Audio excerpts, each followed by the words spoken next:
My name is Heather Klein Olson. I'm a social impact professional, marketer, and communicator who works closely with philanthropic-minded leaders and organizations to bring positive change. I currently serve as Vice President for Advancement at We Raise Foundation.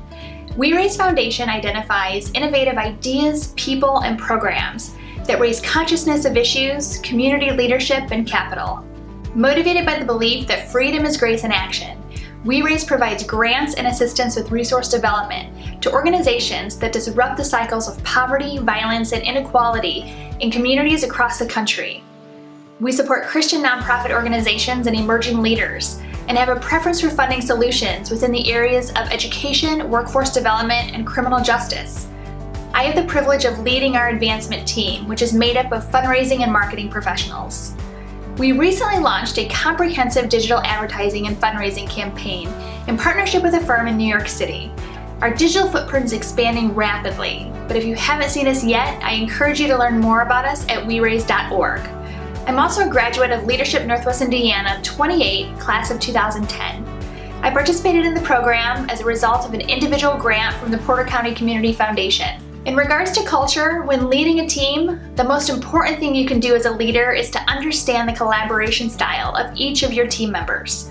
Regardless of their age or the generation they represent, put aside those stereotypes. If you look at each of your team members for who they are and the skills and capabilities they can contribute, you'll be on your way to building a high-performing team that will meet and exceed your goals. I believe a leader is someone who influences. You can influence by modeling the behavior that inspires others to succeed. By modeling this behavior and the resulting success, your success becomes a vision for others of what's possible for them. An influencer is also a risk taker. It's someone who is setting huge goals and taking massive action towards those goals. And it's someone who consistently does what they say they're going to do. For me, I'm constantly striving to be a leader who encourages and inspires others to be and do their best. Another thing you have control of on the pathway to leadership is surrounding yourself with people who support you and who want to see you succeed. In other words, surround yourself with great leaders. If you find you lack this asset in your workplace, find a mentor and drive that relationship. Great leaders will help you be the best version of yourself. They'll give you all the tools you need to be successful, and they'll model the behavior that influences and inspires you. I've been fortunate to have great mentors along my career and currently work for an inspiring leader and board of directors who work to ensure my team has all the resources we need to be successful, both as individuals and as an organization. Finally, a leader has to see the long game, both forwards and backwards, and be able to plot each course of action to achieve that goal. In other words, they have to understand and work through the strategy that will bring about the change they desire. Above all, as human beings, we're wired to stay in the comfortable and to avoid risk. You'll be given opportunities in life to step up and lead, and it's whether or not you can push through that uncomfortableness of risk-taking, of the unknown, and take the types of uncomfortable actions that leaders take. My journey started in Chesterton, Indiana, where I grew up as the oldest child in a single-parent household. I was a child of the 80s, and I've always been motivated to succeed and to keep being better than the day before. I think this motivation came from seeing public service announcements and staggering statistics growing up that children from single-parent households were less likely than those from two-parent households to succeed. I recall vowing early on that I wasn't going to be a statistic. I was also lucky that I had many great male role models in my life. My grandpa, 2 uncles, my stepdad later in life, and the fathers of my close friends. All were always encouraging and supportive of me. After high school, I went on to Butler University where I studied arts administration and vocal performance. I studied dance, theater, and vocal performance for many years before I reached college. And I knew after college I wanted to work in the arts, but on the business side.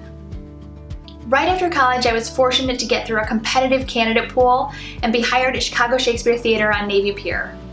It was there that I received the best education from its 2 founders on leading an international institution. From there, I rose up the ladder in advancement work at Looking Glass Theater Company in the Water Tower Waterworks building. While working at Chicago Shakes and Looking Glass, I studied at Northwestern on the Evanston campus on the weekends and received a Master of Science in Communication, studying the intricacies of human and organizational communication. After I graduated from Northwestern in 2008, I came back to Northwest Indiana and built the fundraising and marketing program at the Caring Place, an organization serving victims of domestic violence and their children. Following the Caring Place, I was hired at Butler University, where I worked for 6 years and gained robust experience in major gifts, annual giving, and advancement communications. While working for Valpo, I studied and received my MBA from the College of Business. I was also pregnant with both of my sons during that time and walked through commencement when my second son was just 10 days old. In my current position at We Raise Foundation, I've had the unique career opportunity to work through a name and brand change and a mission refocus for the organization. It's interesting to see where your career path leads. Right now, I'm using all of my previous experience in the arts, social services, and education to work with donors who have a deep desire to influence each of these areas through the organizations and leaders we provide grants to.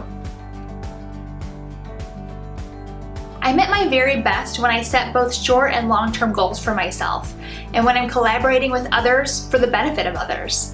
I'm always looking forward. I'm always challenging myself to do something new and exciting. Mel Robbins says you build confidence when you're consistently taking action, moving forward, and this has been true for me. I love that I live in a society where I have the freedom to do it all. It doesn't have to be this or that anymore. It can be having a family and raising young children and impacting the world through a robust career or volunteer activities. I also love coaching others to meet their professional and personal goals, whether it's moving up the corporate ladder, reaching a fitness goal, or starting a new venture or hobby. Marie Forleo says everything is figure-outable. And I love working with colleagues and friends to help them figure out how to get what they want out of life, because it's short. I love connecting people to the things they care about most. In my career, that's connecting people to opportunities to make an impact in the lives of others, or planning the legacy they're going to leave. My career has always involved travel and meeting new people, which has been an important factor in my own personal growth.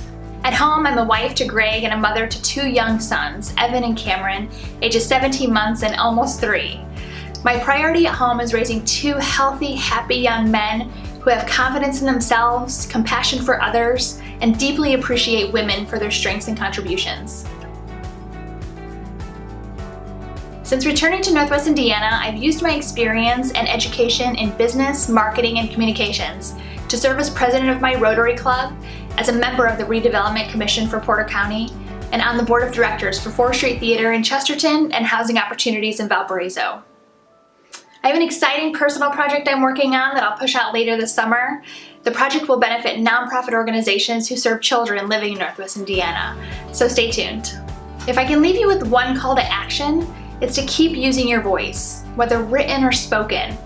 Your voice is the most powerful tool you have. Keep pushing new ideas out there and keep challenging the status quo. It's inevitable that you'll get knocked down and some of your ideas will be disregarded. But keep a positive frame of mind and keep sharing. Know that your contributions are valued and needed, even if they're not acted upon. They can influence new ideas by others, spark collaboration, or create a movement. So keep using your voice.